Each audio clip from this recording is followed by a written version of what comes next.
Bonsoir à tous, merci de nous avoir rejoints pour cette conférence à l'IRIS, qui sont des conférences habituelles, comme vous pouvez le constater assez régulièrement. Et ce soir, la conférence est autour de Covid-19, sujet d'actualité. Quels effets sur l'accès aux soins en Afrique? Donc, très rapidement, pour présenter les personnes qui vont participer à cette conférence, je voudrais vous présenter tout d'abord le docteur Christian Johnson, qui est médecin, maître de conférence, spécialisé en environnement et santé publique, qui est aussi conseiller médical auprès de la Fondation Raoul Follereau et un ardent défenseur de la cause des maladies aussi oubliées. Ensuite, nous aurons aussi Estelle Marion, qui est microbiologiste, qui est chargée de recherche à l'Institut national de la santé et de la recherche médicale, donc l'INSERM, et qui a développé une approche globale, intégrée et originale pour étudier les différentes facettes de la biologie. Elle a un doctorat et à la suite de son doctorat, elle a souhaité travailler au Bénin, notamment sur les questions du traitement de l'ulcère de Buruli. Et elle a travaillé bien évidemment avec le soutien de la Fondation Raoul Follereau à la mise en place d'un laboratoire de diagnostic moléculaire et a aussi formé le personnel à cet outil. Et donc, vous verrez, elle nous parlera justement des questions de diagnostic, notamment dans le cadre du Covid. Et ensuite, Michel Salfranc, qui est médecin, président de l'association médicale caritative ASLAV, qui est basée au Congo-Brazzaville, et qui est une structure qui soutient une vingtaine de structures de santé à travers l'ensemble du Congo et qui apporte bien évidemment un soutien au personnel soignant, notamment dans ces structures de santé. Voilà pour les intervenants. Alors le thème, vous le savez, la question est on va essayer d'aborder un petit peu ensemble l'impact de la pandémie sur les systèmes de santé. On sait que on va dire la première vague importante, notamment en Afrique, n'a pas été la même pour tous les pays ni pour tous les groupes de population. Et pour être en mesure et en capacité de répondre à ces crises, ce qui est intéressant, c'est de savoir véritablement si on peut s'appuyer sur les systèmes de santé, mais aussi de mieux comprendre les effets de la pandémie sur ces systèmes-là.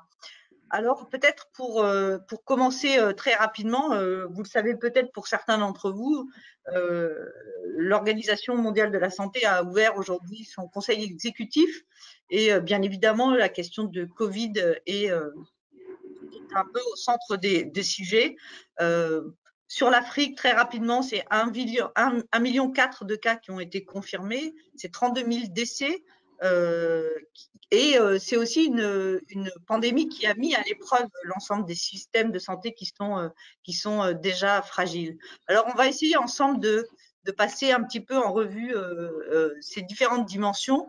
Et peut-être pour commencer, Christian Johnson, je voudrais vous ouvrir avec vous et vous poser un peu la question de là où vous êtes, vous qui œuvrez aussi et naviguez quand même sur l'Afrique de l'Ouest.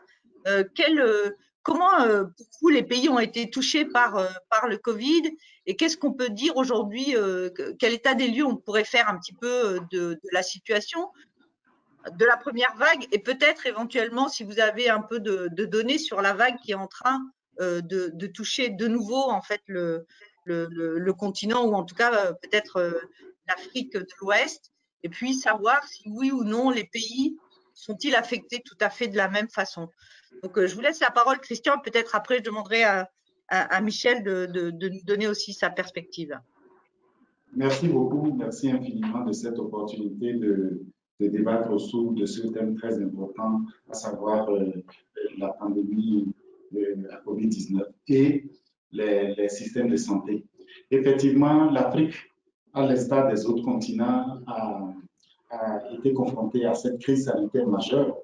Et ce qu'on peut dire, c'est que on peut dire que la situation varie énormément d'un pays à un autre, n'est-ce pas? Ce qui est sûr, au début de la pandémie, vers le mois de mars 2020, où on était au cœur donc, de cette pandémie-là. Il faut dire qu'on s'attendait à l'hécatombe et on craignait beaucoup. Et ce que nous pouvons dire, c'est que heureusement, les craintes que nous avions ne se sont pas réalisées. Et ça, c'est quelque chose de formidable. Quoi qu'il en soit, aujourd'hui, nous sommes confrontés tous à cette pandémie et la situation varie énormément. Par exemple, si on prend les chiffres de l'Organisation mondiale de la santé, ce jour, aujourd'hui, on a au Bénin, par exemple, la situation varie énormément. Hein.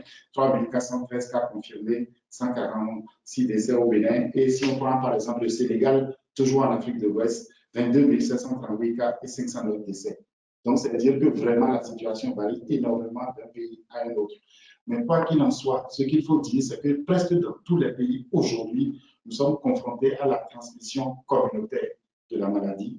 Et donc, l'impact sur les systèmes de santé est énorme, mais l'impact va au-delà des systèmes de santé et embrasse toute l'économie des pays, eu égard aux stratégies de confinement ou d'isolation qui ont été mises en place par les États. Je pense que nous aurons l'opportunité de venir en détail sur l'impact réel sur les systèmes de santé au cours de notre débat. Merci beaucoup. Très bien. Merci, Christian. John. Je vais vous appeler Christian si ça ne vous embête pas. Pour plus de facilité. Michel, du coup, vous êtes au Congo-Brazzaville. Alors, quel est un petit peu de votre côté, quelle est un peu la situation? Alors, comme disait Christian, effectivement, il y a des pays qui sont plus ou moins touchés. Ici, si on constate, on regarde juste les chiffres, j'ai eu les dernières données hier soir du ministère de la Santé, donc qui sont des chiffres très récents. Il y a eu que 114 décès, si je puis dire, c'est dramatique, mais enfin, c'est relativement peu. Et il y a que 7000 cas confirmés depuis le début de la pandémie.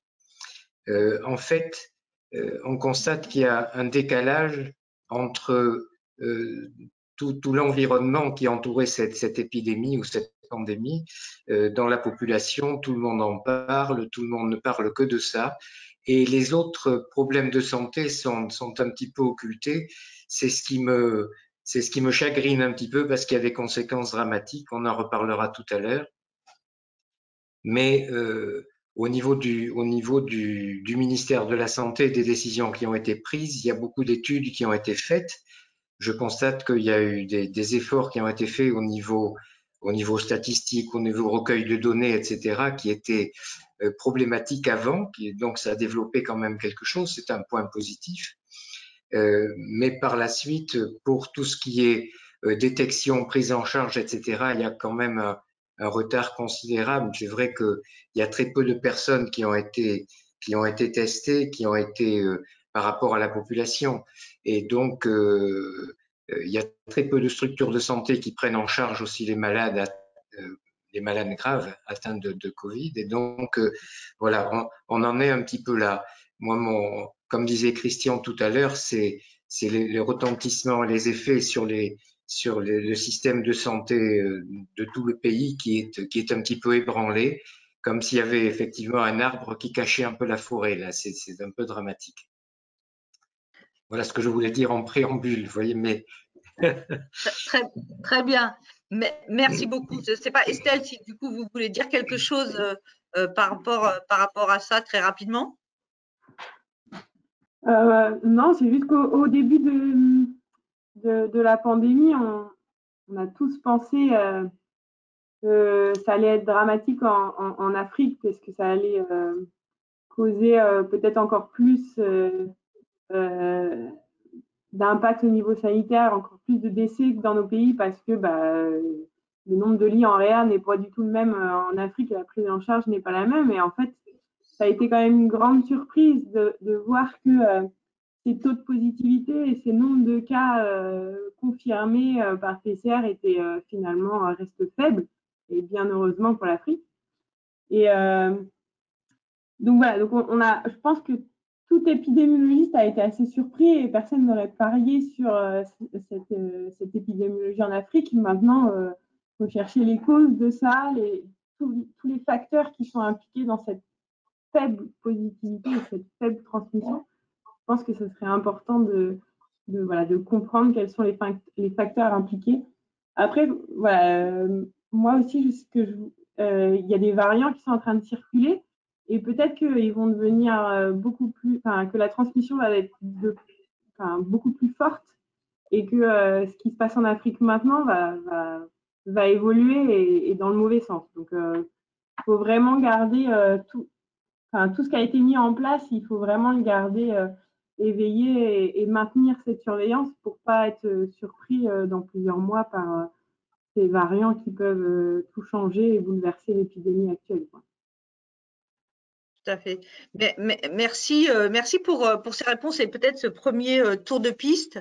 On va parler des systèmes de santé. Je sais que c'est quelque chose qui tient beaucoup à cœur d'ailleurs de la fondation Raoul Follereau, qui, je le rappelle d'ailleurs, a permis à cette conférence d'être organisée et notamment dans le cadre de la journée mondiale des malades de la lèpre. Et vous avez en pièce jointe, vous trouverez un document qui a été mis à disposition pour la 60e journée mondiale, justement, qui a été publié et qui est publié par la Fondation.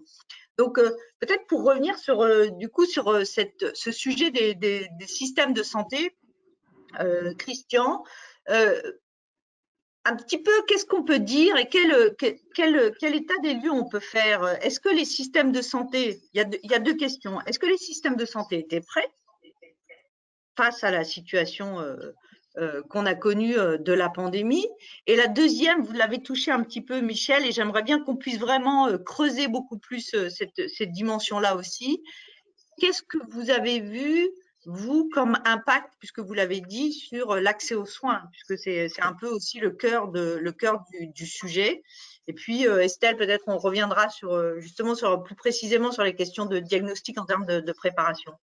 Donc, Christian, peut-être, est-ce que vous voulez bien commencer? Bien, je pense que devant toute épidémie, tous les pays, tous les systèmes de santé s'organisent d'abord pour mettre en place un système de surveillance. Et le but de ce système de surveillance, c'est de collecter les informations, aussi bien sûr le plan épidémiologique, clinique que biologique. On parlera tout à l'heure du laboratoire. Et ces informations doivent être analysées et servir de base aux actions de santé publique. Donc, tous les pays se sont mis à cet exercice pour pouvoir mettre en place des dispositifs, pour pouvoir collecter ces informations, pour pouvoir les analyser et prendre des mesures en fonction des spécificités, que ce soit au niveau géographique, parce que la situation n'est pas tout à fait la même en capitale que dans les milieux ruraux, etc., etc. Donc, ça a été premièrement le premier exercice de tous les systèmes de santé. Après cette première étape, c'est l'organisation de la riposte. Donc, les États se sont organisés plus ou moins en fonction de l'existant pour organiser la riposte qui passe par l'inventaire des ressources disponibles. Et comme on le disait tout à l'heure, dans beaucoup de pays, il y avait un nombre extrêmement limité de lits de réanimation. Et un système de santé qui était très peu préparé pour répondre aux besoins de réanimation qui pourraient se poser. Donc, ça a été le premier stress auxquels les systèmes de santé ont été confrontés, c'est-à-dire mettre en place des structures de prise en charge dédiées. Mais en dehors de ça, étant entendu que nous sommes en présence d'une pandémie, mettre en place un dispositif organisationnel en termes de procédures de soins et également réagir rapidement en termes d'intrants de soins. Je parlais tantôt de lits de réanimation, que ce soit de l'oxygène, que ce soit même des éléments de protection individuelle. Parce que dans beaucoup de pays, même avoir ces éléments de protection individuelle pour pouvoir organiser la riposte faisait défaut. Alors, qu'est-ce qui s'est passé globalement? Ce qui s'est passé, c'est que toutes les ressources déjà exsangues au niveau des systèmes de santé ont été réorientées et mobilisées pour gérer cette pandémie. Quand je dis ressources, ce n'est pas seulement les ressources financières. Oui, bien sûr, les ressources financières, mais également les ressources humaines en santé, les agents de santé, les ressources organisationnelles, les ressources temporelles, c'est-à-dire le temps de travail des agents de santé. Tout a été mobilisé pour lutter contre la pandémie. Eh bien, la conséquence est très simple. Quand tout est mobilisé pour aller dans une direction, les autres composants du système de santé deviennent naturellement le parent pauvre. Et c'est justement cet impact que nous continuons de gérer jusqu'à ce jour. Toutes les ressources du système, les systèmes de santé ont été orientés pour faire face à la pandémie. Et donc, du coup, les effets collatéraux sont là. Et en termes d'effets collatéraux, je dois dire que les effets collatéraux se sont fait beaucoup ressentir sur les populations vulnérables et notamment les maladies auxquelles nous faisons face, en l'occurrence les maladies tropicales négligées. Et donc, du coup, à partir du moment où nous sommes en présence d'une maladie contagieuse et que tout le système de santé a été orienté pour la riposte, eh bien, nous aussi rapidement, on a adapté les stratégies. Nous préconisions par exemple le dépistage actif. On a dû faire des recommandations pour dire que tout ce qui est dépistage actif doit être stoppé. Nous avons fait des recommandations, on n'avait même pas le choix, comme pour dire que toutes les interventions qui concernent la prise en charge de nos malades, si ces interventions ne sont pas considérées comme urgentes, elles devraient être différées. Et les soins dispensés, on disait que bon, il faut quand même tout faire pour maintenir les soins. Mais malheureusement, par exemple, les mesures de confinement qui ont été préconisées par les États au début ont perturbé l'acheminement, par exemple, des traitements, l'acheminement des médicaments et aussi le recours aux soins. Donc, c'est un peu tous ces effets collatéraux que nous avons dû gérer par rapport à l'impact de cette pandémie sur les populations vulnérables.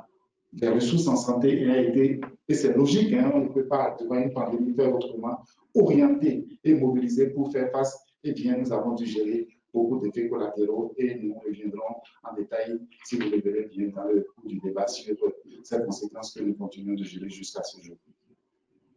Et Christian, peut-être juste une question supplémentaire. Est-ce que vous avez un peu des données d'ailleurs sur un petit peu les effets collatéraux, notamment sur les maladies tropicales négligées? Est-ce que vous avez vu des baisses de fréquentation? Qu'est-ce qui s'est passé? Comment ça s'est traduit finalement? Eh bien, nous avons par exemple vu les statistiques au niveau national. Par exemple, si je compare le premier semestre de l'année 2020, d'accord, le premier semestre de l'année 2020 au premier semestre de l'année 2019, sur l'ensemble de tous les centres qui notifient des cas, on a une réduction de l'ordre de 30 à 50% au niveau des malades dépistés. Ça, c'est si je compare le premier semestre 2019, où il n'y avait pas du tout de mesures de confinement, et le premier semestre 2020, où on a dû mettre en place des mesures de confinement. Donc, déjà, en termes de dépistage, il y a eu un impact net. Voilà, par exemple, de façon très, très claire, les impacts que nous avons obtenus au niveau du dépistage. Derrière, donc, ce dépistage qui n'a pas fonctionné, il faut voir toute la prise en charge des complications, tout le traitement du 12 mois, ou pour les formes graves, où le malade doit avoir accès aux soins. Donc, quand il y a confinement, forcément, le malade qui doit venir tous les mois, s'il tombe dans le cordon sanitaire, ben, il faut une dérogation, il faut rapidement réorganiser le dispositif. Donc, il y a eu réellement de l'impact sur le dépistage comme sur la prise en charge. Voilà. En termes clairs, par exemple, en termes d'impact sur les maladies tropicales négligées rapportées, gérées par le programme national de lutte contre la lèpre du Burundi du Bénin, les impacts chiffrés que je peux déjà donner. D'accord.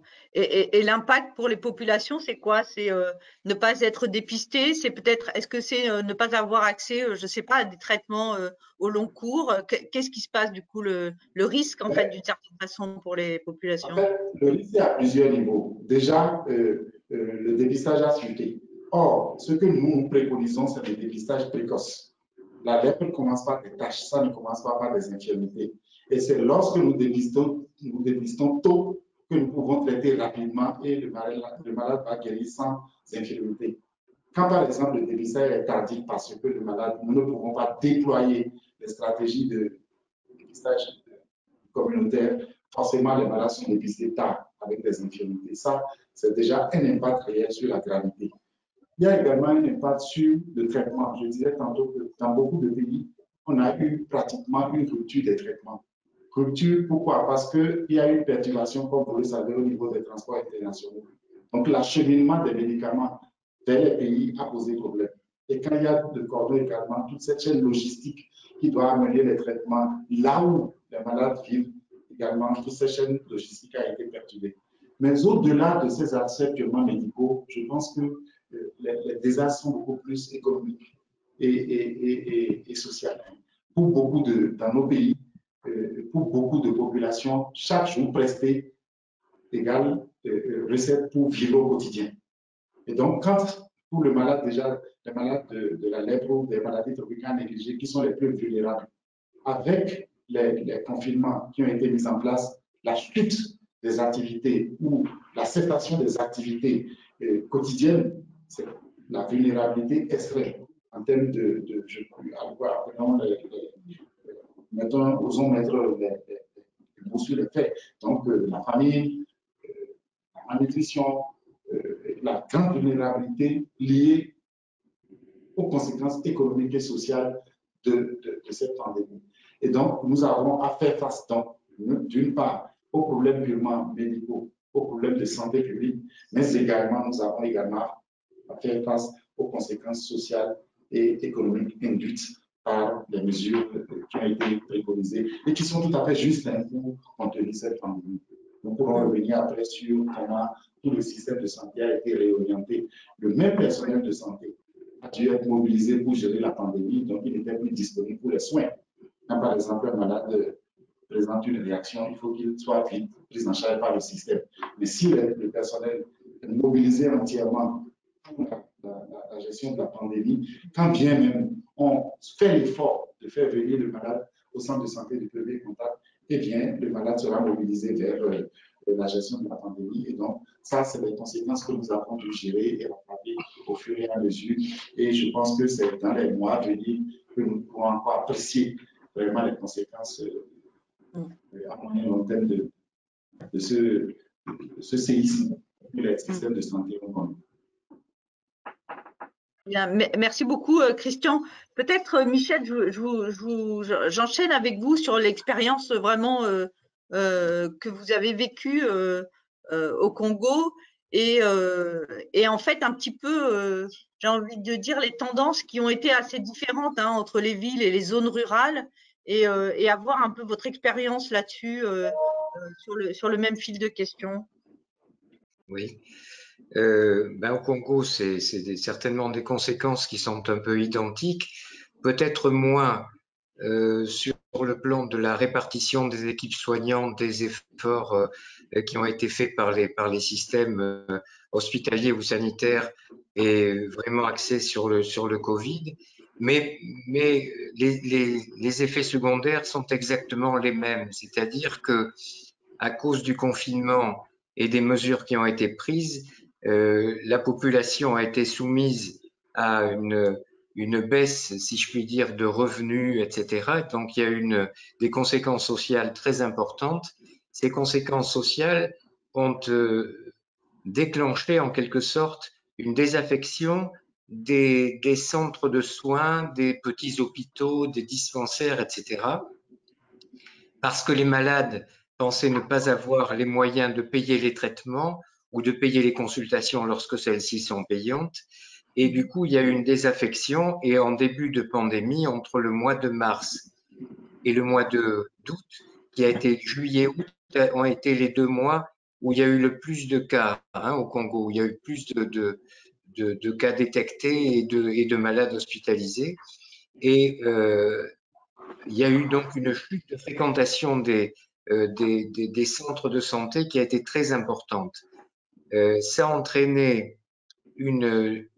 ça a des conséquences un petit peu particulières. Ça a entraîné donc une diminution, j'allais dire, en termes économiques, on pourrait parler comme ça, de la consommation médicamenteuse.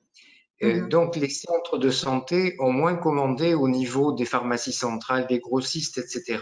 Les grossistes ont moins commandé, etc. Et nous arrivons maintenant, aujourd'hui, par exemple, nous avons fait au niveau de notre association le tour de tous les grossistes de Brazzaville et nous n'arrivons pas à trouver des médicaments de base en faisant tous les grossistes de Brazzaville. Ça devient dramatique parce que les grossistes, par répercussion, ont moins commandé. Donc, il y a des trous, si je puis dire, dans les acheminements de médicaments qui sont considérables. En dehors des conséquences liées au transport aérien, etc., dont parlait Christian tout à l'heure, il y a aussi le fait qu'il n'y a pas eu de commandes parce que les gens n'avaient plus les moyens de commander au niveau des pharmacies, etc. Et donc maintenant, il y il y a des conséquences qui sont dramatiques puisque nous avons des malades qui partent quelquefois dans nos structures de santé sans avoir la possibilité d'avoir de médicaments. En plus, pour l'acheminement des médicaments, nous avons des structures qui fournissent les ONG qui ont fermé leurs portes en France et en Europe, ou qui ne travaillent plus parce qu'il y a eu un arrêt des transports aériens, qui recommencent simplement à travailler. Donc nous avons eu beaucoup de mal à nous procurer ces médicaments. Ça, c'est le premier point. Le second, c'est qu'à cause de la crise sociale dont parlait Christian, nous avons une explosion, nous avons un plan de prise en charge de la malnutrition infantile, nous, sur tout le territoire national, qui est un de nos gros projets. Et là, nous avons une explosion de ces problèmes avec une augmentation considérable de prise en charge des enfants malnutris. Ça va être le gros problème des mois à venir. On a notre équipe qui s'occupe de ça, qui est vraiment, si je puis dire, sur les dents en quelque sorte, parce que il faut vraiment trouver des solutions. Ça va devenir dramatique, quoi.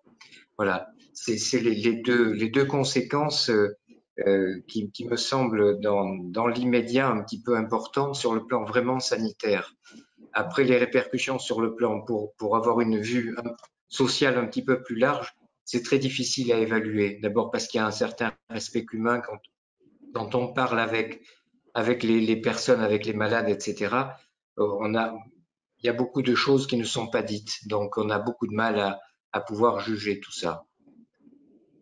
Voilà, et peut-être, merci Michel, peut-être une question supplémentaire pour vous. Donc, par rapport à ce que vous dites en termes d'approvisionnement, du coup, quel a été un petit peu le rôle des gouvernements? Est-ce que vous parliez d'approvisionnement plutôt privé, ou est-ce que les approvisionnements qui sont censés être aussi délivrés par l'État, donc par le ministère de la Santé, se trouvent aussi affectés à peu près dans les mêmes proportions?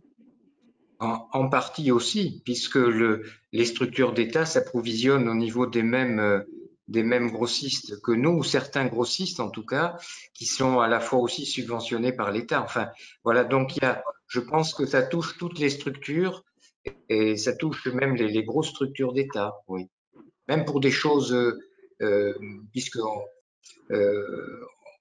c'est un aspect qu'on abordera certainement tout à l'heure, mais même par exemple, pour des intrants, des colorants au niveau des laboratoires, etc. Il y a des ruptures qui sont importantes. Oui. D'accord. Donc, Oui, je pense que ça touche toutes les structures, hein, excusez-moi, mais je crois, hein, je suis à peu près sûr. Nous, on a 23 structures partenaires des hôpitaux, des dispensaires.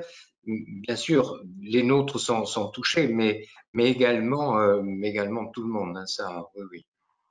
D'accord. Très bien. Merci Michel. Peut-être maintenant, Estelle, j'aimerais bien que vous nous racontiez un peu, on va faire un zoom sur la question à l'accès aux outils de diagnostic. Et c'est clair que au début de la crise, hein, on avait vu, en tout cas c'est ce qui se disait partout, que d'ailleurs l'accès aux outils de diagnostic, notamment pour le Covid, était quelque chose qui était très difficile, manque de moyens, manque de ressources, mais manque aussi de produits, hein. Est-ce que vous pouvez nous expliquer un petit peu justement comment vous avez fait face à cette situation, voire éventuellement comment vous avez essayé de réagir pour pouvoir justement mettre en œuvre ces diagnostics sur le Bénin, si je ne me trompe pas. Oui, donc nous, en fait, on a monté un laboratoire de biologie moléculaire il y a 10 ans maintenant, adossé à un hôpital à Beauvais qui traite l'ulcère de Broglie et la lèpre. Et donc, il y a 10 ans, on avait décidé, donc avec l'association Raoul Follereau, de construire ce laboratoire vraiment adossé à l'hôpital c'était une demande du personnel médical d'avoir un résultat rapide et pas attendre des semaines ou des mois d'avoir une confirmation par PCR pour les patients d'ulcère de Broglie. Et donc, comme nous, on faisait le diagnostic pour notamment le Bénin au CHU d'Angers, on a proposé d'installer ce laboratoire. Et puis, donc, on a construit vraiment un laboratoire. On a fait livrer tout ce qui est consommable, gros matériel, équipement. Et puis après, j'ai formé les 2 techniciens du laboratoire à cette nouvelle technique. Alors, ils n'étaient pas du tout au début formés à ça. Ils avaient juste eu on va dire, une formation basique de connaissance de la PCR, mais ils n'avaient jamais pratiqué. Et en fait, au bout de quelques mois, ils sont devenus complètement autonomes. Et alors, la force de ce laboratoire, c'est qu'on a toujours gardé une surveillance et une aide puisqu'on s'y rend régulièrement. Et donc, on a aussi en charge de commander les réactifs et les consommables pour ce laboratoire. Et donc, depuis 10 ans, il fonctionnait très bien. Et puis, en mars 2020, si je ne me trompe pas, c'est Christian Johnson qui nous a appelés en nous demandant si éventuellement ce laboratoire pouvait aider au diagnostic de la Covid. Alors au début, on était assez... on était surpris, mais en même temps, en y réfléchissant, il n'y a pas il n'existe pas des dizaines de labos PCR au Bénin. Et en discutant avec l'association La Folleron, on s'est dit pourquoi pas, on va essayer. C'est juste qu'il faut des réactifs spécifiques, mais sinon tout y est. Donc on a réussi à envoyer les premiers réactifs au laboratoire. On a contacté les techniciens. Donc, ce qui a été facile, c'est qu'on connaissait le laboratoire, on connaissait les techniciens. Il a fallu remettre à jour des protocoles spécifiques au Covid. Et puis voilà, l'histoire a commencé comme ça. Et puis, très vite, en fait, ils ont été submergés de demandes, puisque, en fait, le ministère de la Santé a répertorié le laboratoire de Pobé comme un des laboratoires au Bénin qui pouvait faire le diagnostic Covid.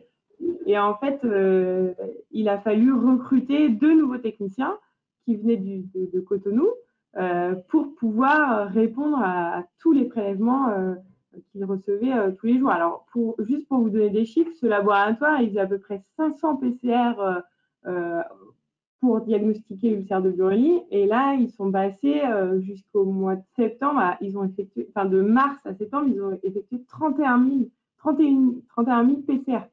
Donc, ils ont vraiment changé d'ordre de grandeur. Et le laboratoire, il était ouvert 7 jours sur 7. Il y avait 4 techniciens à plein temps qui travaillent toujours dessus.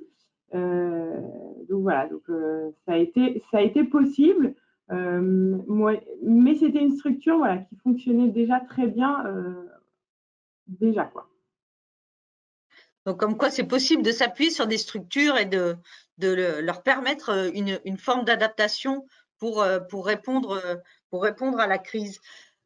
Michel, je me rappelle que quand on avait eu nos premiers échanges, on avait parlé un petit peu justement de cette question des diagnostics et peut-être un peu de la difficulté aussi pour les États de répondre et peut-être de tester, mais aussi de s'engager sur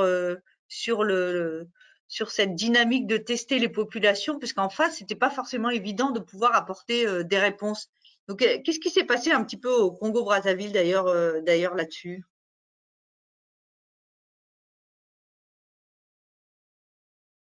Ah, on ne vous entend pas, Michel. Bizarre. Là, ça y est, je pense. Super, oui, très bien. Voilà, excusez-moi. En fait, il y a eu une adaptation qui a été assez longue. Et puis petit à petit, il y a une organisation qui s'est mise en place. Mais c'est toujours, notamment pour tout ce qui est test rapide, si je puis dire, et test antigénique, etc. C'est toujours du domaine de l'État. C'est un petit exemple que je vais vous donner. Nous avons une directrice d'un de nos hôpitaux du nord du Congo qui a été se fournir au Cameroun avec des tests parce que dans son secteur, elle soigne beaucoup de Chinois qui travaillent dans la forêt. Et comme il y a des va-et-vient fréquents avec la Chine, etc., et que les Chinois voulaient avoir des réponses très rapides, elle s'est fournie en test et puis elle a voulu l'utiliser. Et elle a reçu un avis négatif, si je puis dire, des autorités locales en disant vous n'allez pas utiliser ça, c'est de notre ressort, etc. Vous n'avez pas à faire ça. Vous voyez, c'est un exemple. Il y a quand même aussi une espèce de chasse gardée qui empêche quelques initiatives. Bon, ça c'est un. Mais c'est vrai qu'il y a eu une mise en route qui a été assez longue. Maintenant, il y a quand même pas mal de centres qui participent à ces détections et je pense ça suffit par rapport à la population qu'il y a. Je pense qu'on est arrivé à une vitesse de croisière à peu près correcte, même s'il y a relativement peu de population qui va se faire tester. Hein. Ils sont pas du tout, ils sont frileux, mais ils ne cherchent pas à se faire tester. Il n'y a pas d'incitation. Enfin, moi, j'ai l'impression, en tout cas, qu'il n'y a pas une incitation de la population à aller se faire tester, même dans les zones les plus à risque, que sont les deux grandes villes du Congo, Brazzaville et Pointe-Noire, où il y a notamment ces derniers temps une augmentation du nombre de cas. Hein. Alors, est-ce que c'est la deuxième vague qui est en train d'arriver? Je ne sais pas. Mais il y a une grosse disparité entre le reste du Congo et ces deux grandes villes. Il y a des départements dans lesquels il n'y a rien du tout. Et puis dans les grandes villes, effectivement, il y en a quand même quelques-uns, oui. Ça me permet peut-être de rebondir sur une question avec vous et que je pose aussi après à Christian. Si on regarde un petit peu comment les États, mais aussi comment les citoyens se sont comportés en fait, hein, face au Covid, mais aussi du coup face à leur accès aux soins en général. Vous en avez parlé un petit peu tout à l'heure. Vous, au Congo, il y a les populations des villes, comme vous le dites, qui ont un certain comportement, et puis il y a un accès finalement aux soins, si notamment on prend les populations pygmées, qui est peut-être un peu différent. Qu'est-ce qu'on peut dire un peu en matière on va dire, comportement citoyen vis-à-vis de l'accès aux soins, mais aussi de la réponse de l'État? Alors, c'est très particulier parce qu'effectivement, vous parliez des populations pygmées. Nous, on est très orienté effectivement sur le nord du Congo. On a pas mal de centres hein, qui s'occupent de ces populations. Elles sont complètement ignorées hein, dans les plans de santé. D'ailleurs, dans le dernier plan et qui a été émis, je suis un petit peu surpris de voir que les deux départements du nord du Congo ne sont pas compris. Il y a tous les départements sauf les deux départements du nord du Congo. Donc c'est assez symptomatique hein, de quelque chose.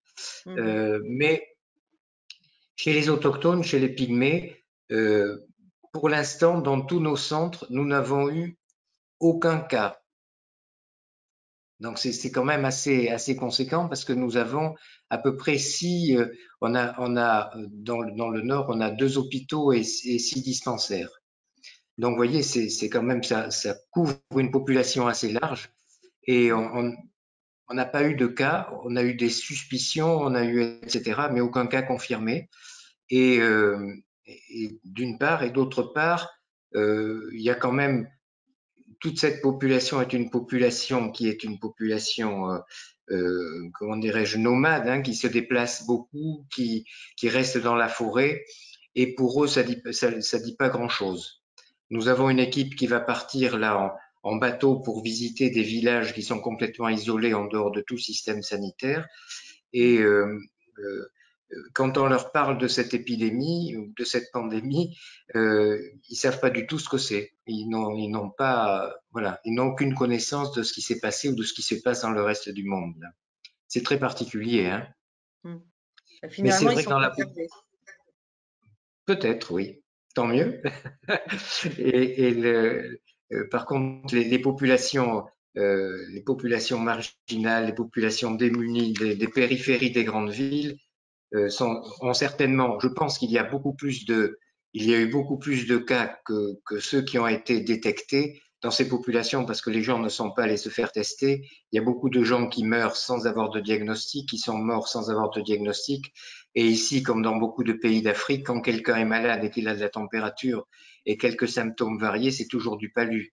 on dit toujours qu'il est mort du palu, donc on ne sait pas trop. Et comme ils se sont peu déplacés, justement, il y a une baisse de fréquentation des dispensaires, on ne peut pas avoir de certitude diagnostique. Mais je pense qu'il y a une sous-évaluation quand même conséquente, même si c'est pas dramatique hein, par rapport aux cas qui ont été recensés, mais je crois qu'il y a quand même une sous-évaluation. D'accord. Merci. Peut-être, Christian, si vous voulez dire un mot sur la réponse aussi de l'État, et peut-être pour rejoindre le point que vous mentionniez tout à l'heure, est-ce que, compte tenu du faible nombre de cas, est-ce que vous pensez que la réponse de l'État a été proportionnelle en fait à la situation et proportionnée d'ailleurs, ou est-ce que vous pensez que justement toute la médiatisation aussi autour du Covid et cette peut-être tentation qu'ont eu d'ailleurs beaucoup de médias d'essayer de traiter l'impact de la maladie de façon uniforme, a au contraire eu un impact plutôt délétère sur les systèmes déjà fragiles en fait de santé en déplaçant les ressources qui sont allouées aujourd'hui sur d'autres maladies et en se focalisant complètement sur la réponse Covid. Merci beaucoup. Je pense que je voudrais d'abord rebondir sur ce que le Dr Safran vient d'expliquer par rapport aux effets à moyen terme. Je disais tantôt que quand nous avions comparé la période du premier semestre 2019 et le premier semestre 2020, on a remarqué une diminution nette des fréquentations. Mais en réalité, lorsque par exemple nous sommes allés maintenant dans les mêmes villages, mais cette année, on a constaté vraiment les conséquences induites de ce retard de dépistage, puisque lors de ces visites, nous avons découvert beaucoup de formes graves, des lésions très étendues. Ce qui veut dire que si on avait organisé régulièrement ces campagnes de dépistage, on aurait rattrapé ces maladies, on les aurait dépistés tôt et on ne serait pas en train de gérer ces cas aussi graves. Or, quand on dit cas grave, c'est aussi un impact direct sur le système de santé, puisque en termes de durée d'hospitalisation, en termes de coût de prise en charge, c'est beaucoup plus élevé. Donc, nous sommes vraiment au cœur des effets induits à moyen et long terme que nous allons gérer pendant un certain temps. Je voudrais également rebondir sur l'intervention de Estelle pour expliquer qu'en réalité, il est absolument important de mutualiser les ressources et de travailler en synergie. Et que pour répondre à une épidémie, nous devons avoir des systèmes de santé résilients et organisés. Si on n'avait pas au préalable cette facilité de labo PCR, jamais on aurait pu réagir rapidement avec promptitude à la demande du ministère de la Santé pour organiser la confirmation biologique des cas. Et cette confirmation a été vraiment capitale pour organiser la prise en charge dans les départements de Lomé et du Plateau qui couvrent quand même 700 000 habitants. Donc, cette nécessité d'avoir des systèmes de santé résilients me semble être un élément extrêmement important. Deuxièmement, il faut forcément développer des synergies et mutualiser les ressources. C'est absolument capital dans les pays à ressources limitées. Cela étant dit, je reviens à votre préoccupation. Est-ce que les États ont eu raison de médiatiser? Je dirais oui et non. Oui, pourquoi? Oui, parce que cette médiatisation a quand même mis en avant les gestes barrières comme seul outil à disposition. D'accord? Cette médiatisation a permis de sensibiliser à grande échelle la population. On a peut-être été trop loin en faisant peur à la population de ce qui pourrait arriver. Et à l'opposé, on a dit les seuls moyens que nous avons, ce sont les gestes barrières, l'hygiène des mains, la distanciation sociale, le port de masque, etc., etc. Mais quand on analyse bien, ce sont des mesures de base de la santé publique. Donc, en promouvant, grâce au Covid, je peux quand même dire que dans toutes les écoles, dans tous les centres de santé, des dispositifs de lavage des mains ont été mis en place. Des choses aussi simples que l'eau et le savon ont été mises en place pour le lavage systématique des mains. Et je pense que ça, c'est des bénéfices induits.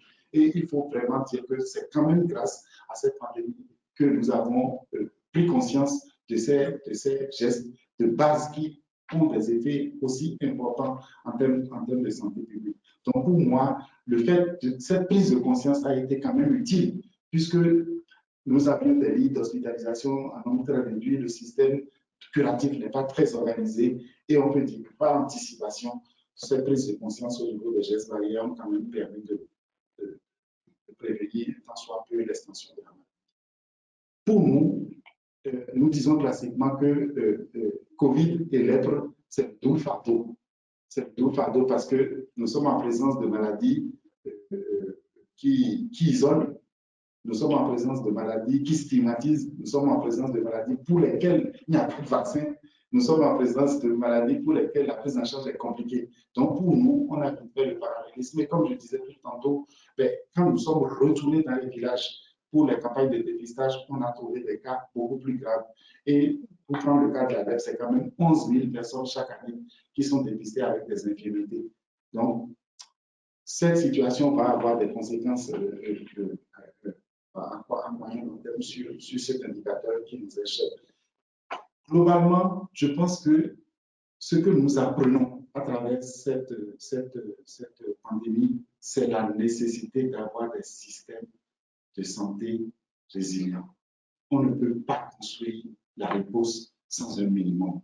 Et je pense que à partir de maintenant, les décideurs, la société civile, les fondations comme les nôtres, les scientifiques, nous devons tous prendre conscience que sans un système de santé organisé et résilient, on ne peut pas organiser une réponse efficace. Et ça, c'est la grande leçon que personnellement, je pense que nous pouvons tirer de cette pandémie. Merci Christian. Michel, je pense que je serais ravie de vous entendre aussi sur ce point. On est un peu sur finalement les solutions. On a vu un petit peu l'impact et peut-être pour revenir, et je crois que vous l'aviez dit aussi, je pense que en termes d'accès aux soins, les gens ont eu globalement assez peur au début de la crise et ne sont pas rendus dans les centres de santé pour les traitements, le traitement ou même le diagnostic de leur maladie. Est-ce que vous avez constaté ça aussi? Où est-ce qu'on en est aujourd'hui? Et si on se projette un peu vers le futur, quelles seraient vos recommandations d'une certaine façon? Qu'est-ce qui vous paraît être les éléments essentiels qui permettraient justement de mieux aborder en fait des futures épidémies ou pandémies?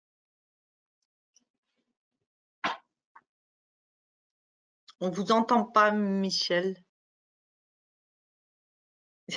Voilà. Je reviens un petit peu sur ce que disait Christian. Il est vrai que cette pandémie, s'il y a quelque chose à retenir de positif, c'est effectivement l'apprentissage de bonnes habitudes.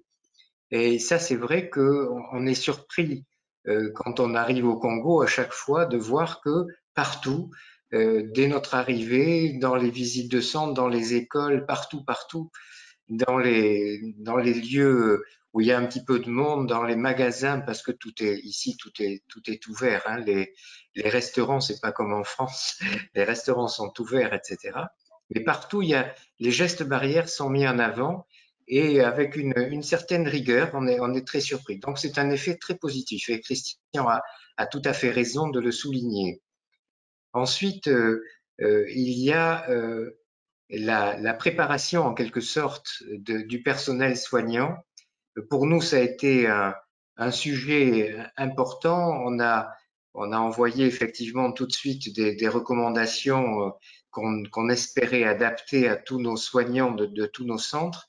Et puis on a fait une formation spécifique, si vous voulez, pour à la fois pour la gestion des centres, l'organisation, etc., etc. Enfin bref, parce que pour nous, c'est très important. Et Christian a dit quelque chose aussi de très important, c'est qu'il ne peut pas y avoir de bonne prise en charge de la population, de bons systèmes de santé, sans des centres qui soient des centres qu'il appelait vraiment de qualité. Et ces centres ne peuvent être de qualité que s'il y a du personnel qui est bien formé. Je crois que c'est toute la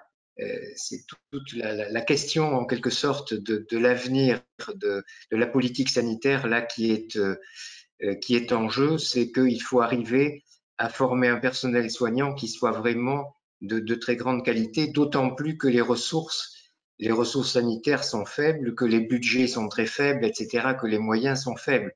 On est donc obligé d'avoir des personnels qui soient encore plus qualifiés, si je puis dire. Donc ça, c'est c'est un enjeu considérable de politique nationale. D'ailleurs, le ministère de la Santé du Congo en est conscient, puisqu'en partenariat, nous allons former une nouvelle classe, en quelque sorte, de personnel soignant pour faire des consultations, puisqu'il y a très peu de médecins au Congo. Et donc, on va former une classe de personnel soignant qui vont suivre une formation pendant 3 ans à partir de cadres infirmiers pour leur donner des capacités de médecine générale vraiment adaptées. Mais je crois que c'est très important ce qu'a dit Christian. C'est vrai qu'il faut qu'on ait des centres de qualité et des personnels qui soient vraiment compétents et formés aux conditions locales, parce que même à l'intérieur d'un pays comme le Congo, on voit que les conditions ne sont pas du tout les mêmes dans un centre ou un dispensaire de Pygmée ou dans un centre même de la périphérie de Brazzaville. Là, c'est très différent. Donc, il faut que ça soit adapté à chaque situation. Je crois que c'est compliqué, c'est un enjeu que nous allons essayer de résoudre, puisqu'on est un organisme de formation au Congo.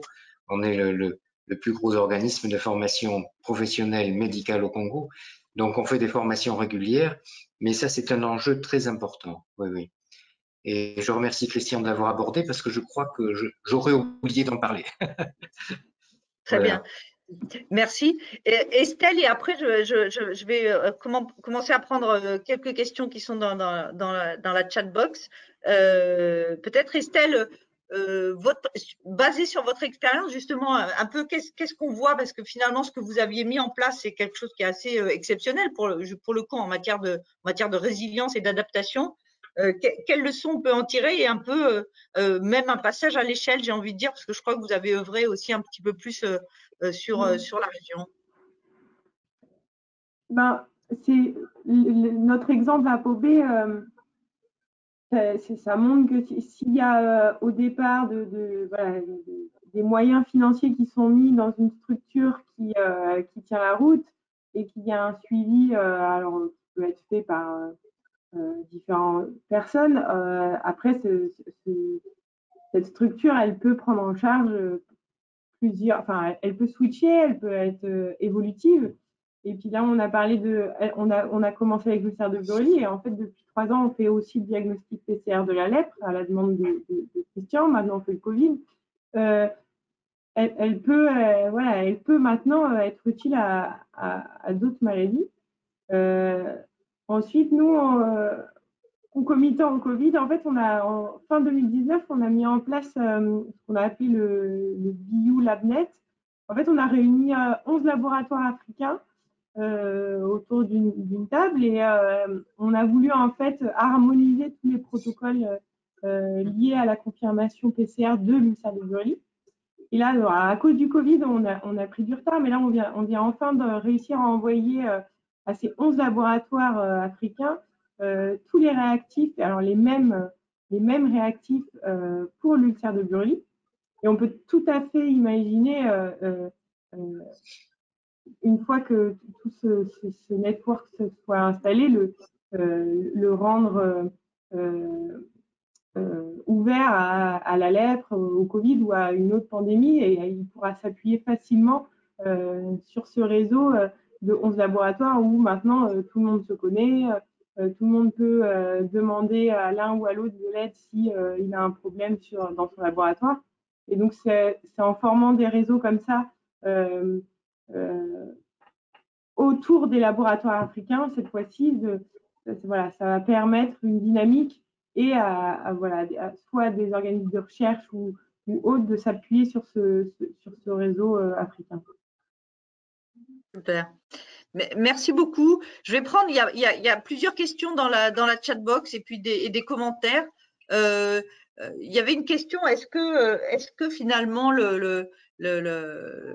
la crise a rendu plus difficile l'accès aux soins de santé pour les femmes? Qui veut répondre?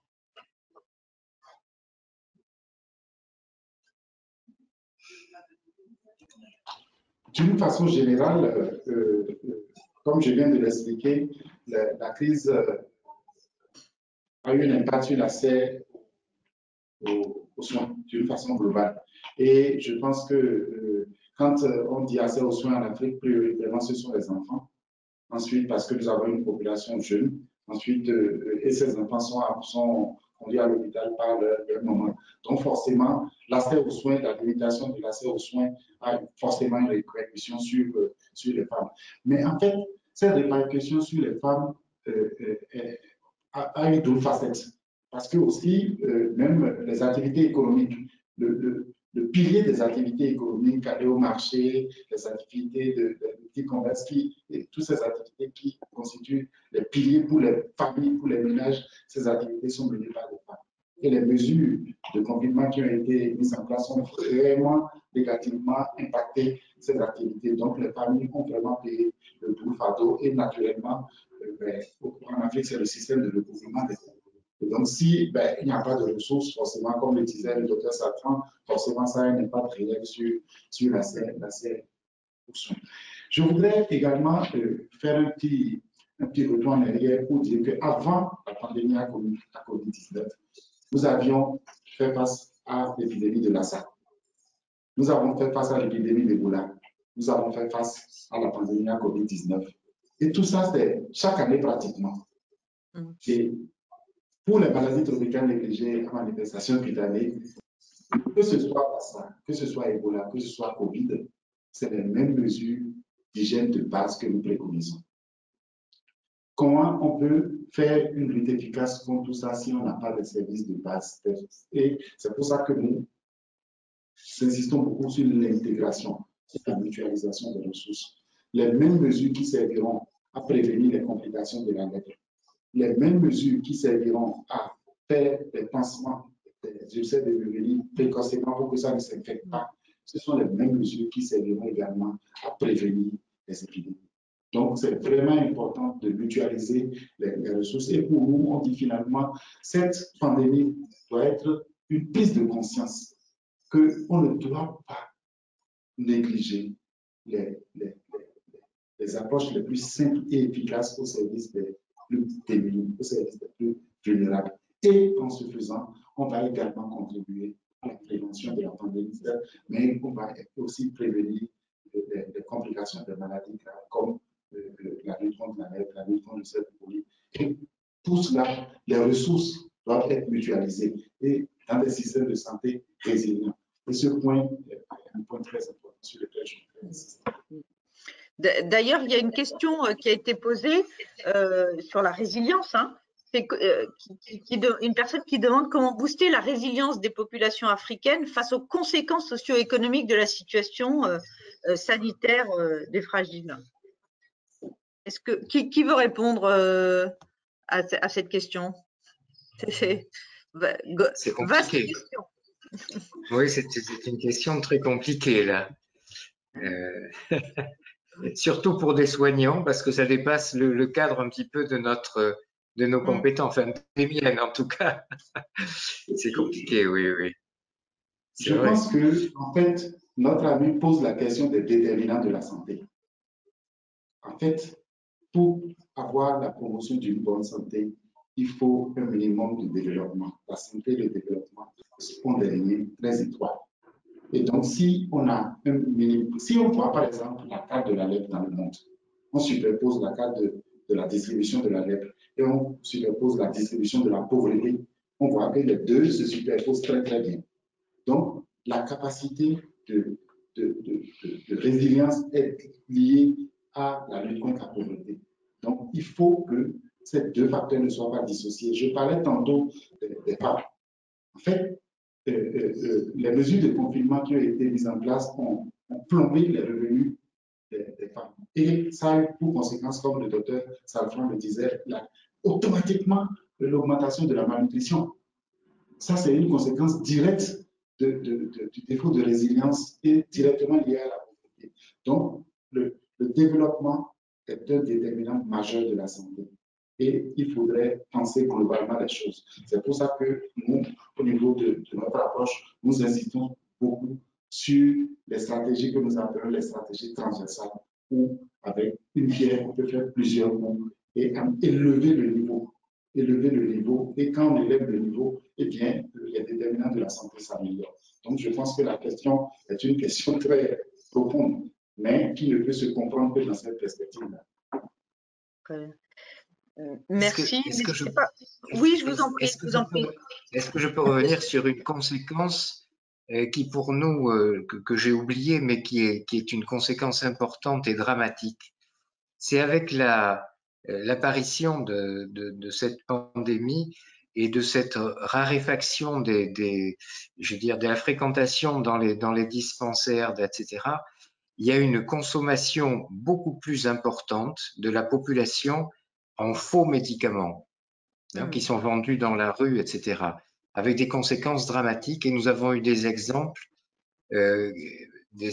récents qui montrent que les conséquences effectivement sont très importantes, puisque on a des malades, des malades avec des situations très très graves, et même des situations catastrophiques, puisqu'il y a même des syndromes de l'aïeul avec des faux médicaments qu'on a eu, etc., avec des décès.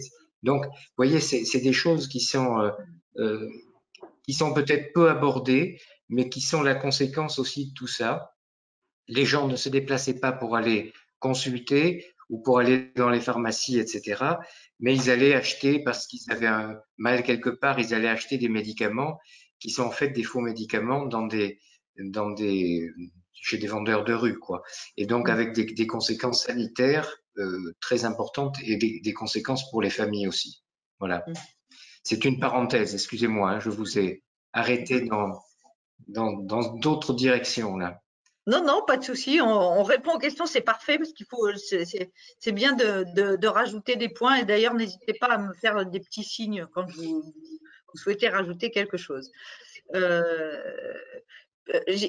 je vais prendre peut-être un autre, c'est plutôt un commentaire plus qu'une question d'une personne qui dit que finalement l'Afrique aujourd'hui est devenue on va dire la deuxième région un peu mondiale où la progression de la pandémie est la plus rapide après l'Amérique du Nord et notamment avec le nouveau variant qu'on connaît de l'Afrique du Sud où la situation est sanitaire et difficile. Il n'y a pas vraiment de question, mais est-ce que je vais peut-être essayer d'en poser une. Est-ce que vous avez des inquiétudes par rapport à ça? Est-ce que vous sentez que les États, les citoyens sont préoccupés aujourd'hui par cette nouvelle forme, ce variant du Covid? Bon, ils commencent à en parler, c'est sûr. Comme je vous le disais, dans les deux grandes villes du Congo, il y a une augmentation du nombre de cas au mois de janvier. Donc, quelle est la part j'allais dire, de l'ancien virus ou des variants modernes, entre guillemets? Ça, c'est difficile dans les conditions actuelles de le définir. Je ne sais pas si ça a été détecté ou pas dans ce sens. Mais de toute façon, la population a quand même une crainte de tout ce qui arrive de l'extérieur maintenant à cause de ça. Hein. On nous demande quand est-ce que vous êtes arrivé, quand est-ce que, etc. Tous les gens qui arrivent par avion encore au Congo sont a priori un petit peu suspects de quelque chose. On sent qu'il y a une inquiétude en tout cas.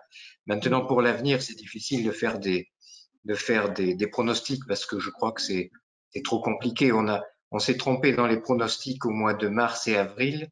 On a été beaucoup plus catastrophiste au départ et on va voir. Je crois qu'il faut être prudent et voir venir. Enfin, je ne sais pas ce qu'en pensent Christian et Estelle, mais moi Je vois qu'Estelle était prête à prendre la parole. Estelle? Juste, c'est la forme d'un témoignage. C'est un chercheur qui allait au Bénin, un chercheur de mon équipe qui allait au Bénin en octobre.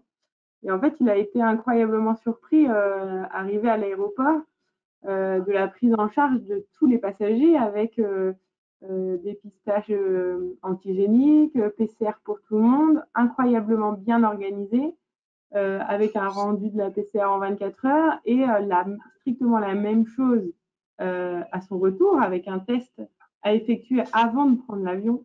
Alors, je ne sais pas si c'est valable pour tous les pays africains, Afrique de l'Ouest, Afrique centrale, mais ce système-là, il n'a pas été possible en France, par exemple. Alors après, c'est pas le même flux de passagers, mais je pense que, par exemple, à l'image du Bénin, c'est ce type de prise en charge et de prévention va permettre de diminuer l'entrée ou de restreindre l'entrée à ces nouveaux variants. Alors après, les frontières sont poreuses, il n'y a pas que l'avion, etc. Mais c'est déjà une belle prise en charge et c'est l'exemple de quelque chose qui fonctionne très très bien. Donc, je tenais à témoigner de cela parce que on aurait pu croire que voilà, cette prise en charge n'aurait pas été possible. Et en fait, si, elle est très bien faite. Super, merci. Oui, c'est vraiment intéressant. Et d'ailleurs, du coup, je vais peut-être rebondir en donnant aussi la question à Christian. Est-ce qu'en partie, est-ce que vous pensez que l'expérience d'Ebola, justement, et finalement des épidémies qui sont récurrentes sur le continent, ont permis d'ailleurs au pays d'être mieux préparé, et en tout cas d'avoir des modalités quand même de réponse structurées face à des situations comme celle-là?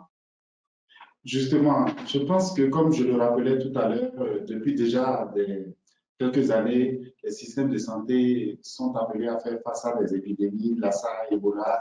Et donc, en fait, les leçons apprises lors de la gestion de ces épidémies ont certainement été utiles pour la gestion de cette crise. Ce que je dois dire aussi, comme je vous disais, dans beaucoup de pays, la ligne de réanimation était extrêmement ténue.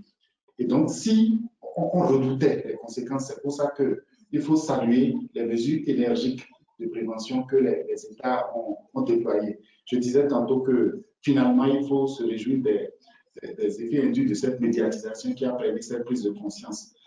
Mais vous avez demandé s'il faut être inquiet. Je dirais oui.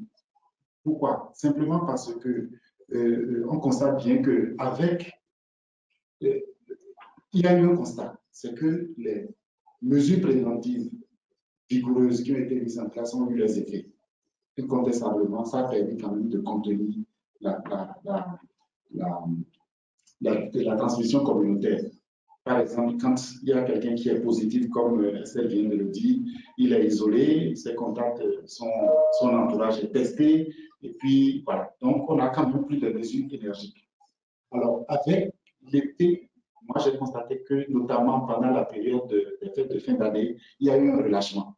Il y a eu un relâchement des mesures. Donc, on a des témoignages dans des pays où les gens n'ont pas respecté les gestes barrières, ils ont organisé les fêtes et après, on a testé, tout le monde était positif.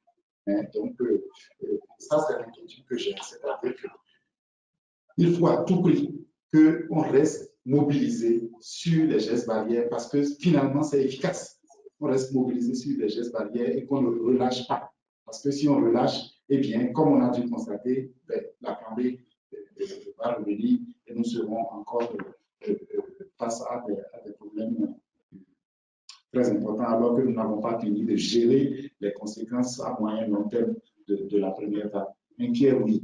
Inquiet parce qu'il ne faut pas de relâchement des gestes barrières qui finalement sont des mesures simples mais efficaces. Merci.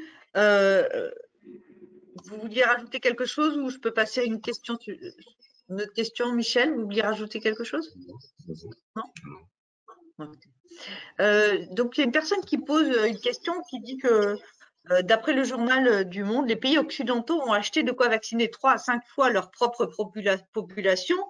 Et est-ce que cela pose un problème d'approvisionnement pour les pays africains? Vous faisiez tout à l'heure allusion au conseil exécutif de l'OMS. Je crois que c'était avant-hier que le conseil exécutif de l'OMS s'est penché sur cette question. Et il y a eu la mise en place de l'initiative COVAX.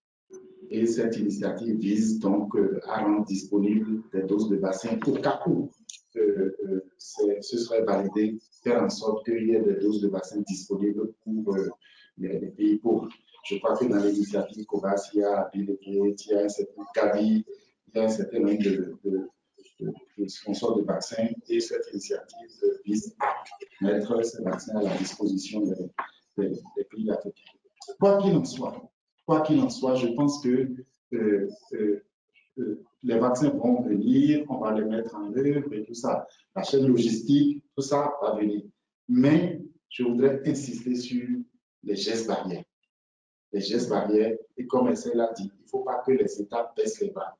Tout ce dispositif pour pister les cas, capter les cas, confirmer les cas, il faut les maintenir. Les vaccins peuvent venir s'ajouter à ça. Mais ces mesures de base qui ont fait leur efficacité doivent être maintenues et renforcées. Puisque finalement, ce sont les mêmes mesures qui, au niveau communautaire, permettent de juguler les autres maladies. Je ne sais pas si d'autres veulent rajouter quelque chose, mais comme je travaille sur le sujet, je peux peut-être en dire un mot. Je vais me permettre, du coup, en tant qu'animatrice, de rajouter mon grain de sel sur cette question-là. Effectivement, les pays riches ont acheté beaucoup de vaccins. On a fait une conférence là-dessus récemment. Et ça met en difficulté d'ailleurs les approvisionnements pour de nombreux pays africains, et en particulier, comme on l'a dit, pour les pays africains qui sont les plus touchés. Et je pense notamment à l'Afrique du Sud, qui est particulièrement affectée aujourd'hui par la situation. La COVAX, elle n'a pas pour vocation, en tout cas, elle a une vocation de livrer des doses pour les pays, notamment pour les pays à bas revenus et d'autres. Mais pour l'instant, le dispositif n'a pas permis d'amener et d'apporter des vaccins sur le territoire, sur le continent africain, en même temps que les pays riches et d'autres pays d'ailleurs, ou d'autres pays même d'Amérique latine et d'Asie, qui ont déjà eu accès à ces vaccins. Les pays d'Afrique qui aujourd'hui ont eu accès aux vaccins sont des pays qui se sont fournis et qui ont passé des accords d'achat bilatéraux pour y avoir accès. Ce qui montre d'ailleurs et démontre le fait que des mécanismes, notamment comme celui de la COVAX, peut-être ne sont pas exactement bien proportionnés pour apporter la réponse idéale pour les pays. Et on l'a vu, l'Union africaine a récemment passé un accord d'achat avec un certain nombre de fabricants pour à peu près 300 millions de doses pour pouvoir couvrir les besoins d'un certain nombre de pays. Donc effectivement, on a quand même un deux poids deux mesures entre les pays riches qui se sont accaparés par leurs propres ressources une grosse partie on va dire des ressources. C'est vrai aussi qu'ils sont plus touchés par la crise et qu'ils en ont besoin. Mais pour des pays qui, en Afrique, comme l'Afrique du Sud, en ont un grand besoin aujourd'hui, effectivement, ça met en évidence, en tout cas, les défaillances du système. Alors, est-ce que, autre question, si vous me permettez, est-ce que donc le SARS-CoV-2 influe-t-il sur les autres épidémies en Afrique?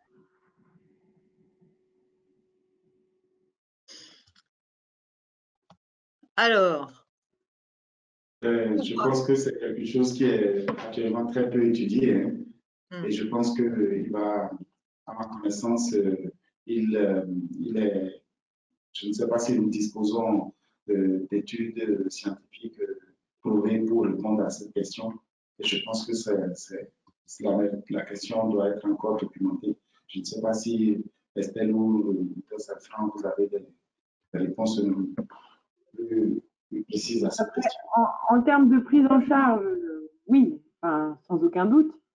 Après, si la question c'est la co-infection SARS-CoV-2 avec un autre pathogène, ça c'est peu ou pas étudié. D'accord. Bon, voilà, réponse, merci. Je ne sais pas s'il y a d'autres questions. En tout cas, j'ai fait un peu le tour. Il y avait des questions encore effectivement sur l'impact, notamment, en tout cas, le potentiel impact, on va dire, du variant sud-africain. J'ai passé en revue à peu près toutes les questions. S'il y en a d'autres, on y reviendra. De toute façon, on s'approche quasiment de la fin de notre conférence. Du coup, j'aimerais bien vous redonner la parole peut-être à chacun d'entre vous pour aborder peut-être un peu une conclusion, une recommandation que vous auriez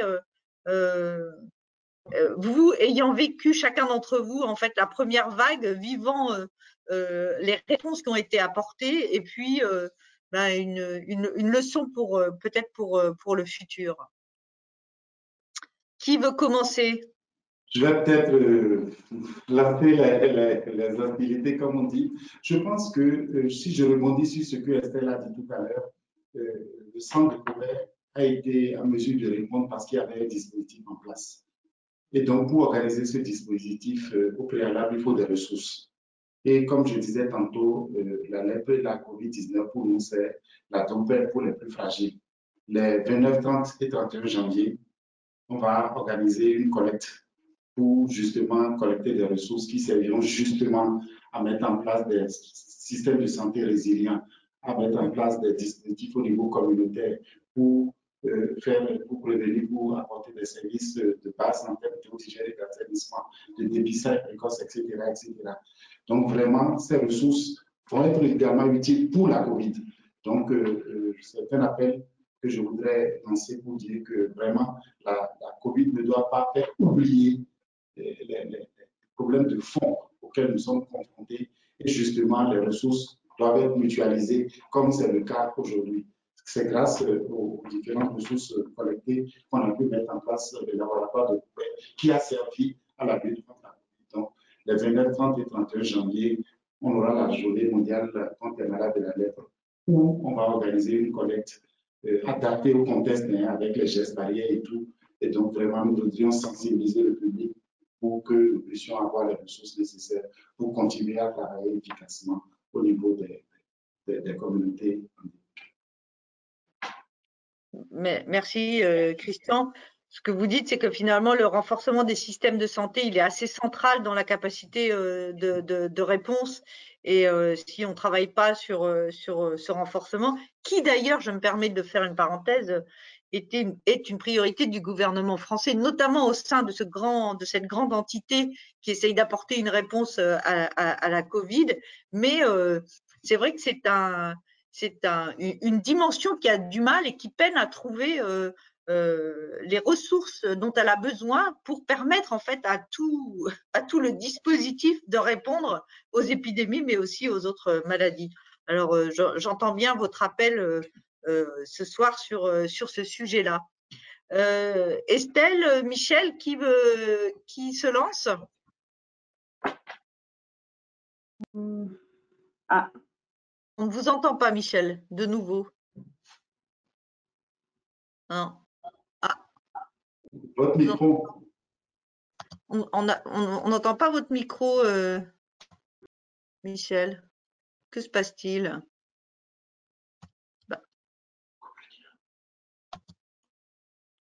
Mince. Ça y est. Ah, ça y est. Mon son avait été coupé par erreur et je suis désolé. Moi, ce que je voudrais dire un petit peu, c'est que il faut pas que nous gardions des œillères sur voilà, on vit tous dans une ambiance très covidienne et qui nous fait voir que le Covid, mais effectivement, comme nous disions tout à l'heure avec Christian, je pense que les conséquences qui vont apparaître maintenant sur les populations les plus marginales, les plus fragiles, vont être dramatiques. Et je voudrais que nos contemporains ne restent pas trop figés sur cette pandémie parce qu'il va y avoir des conséquences qui seront dramatiques pour ces populations. Il faut qu'on garde notre regard un petit peu plus ouvert avec un cœur ouvert, si je puis dire, pour ces populations, parce que ça va être très très important. Et je crains beaucoup pour les mois qui viennent et peut-être même les années. Donc, je voudrais que chacun ouvre un petit peu son cœur à ces populations-là que nous rencontrons en ce moment et qui sont tout à fait en plus inconscientes de ce qui se passe sur le reste du monde, mais qui vont avoir les conséquences de plein fouet de cette crise économique liée au Covid. Voilà. Merci beaucoup, Michel.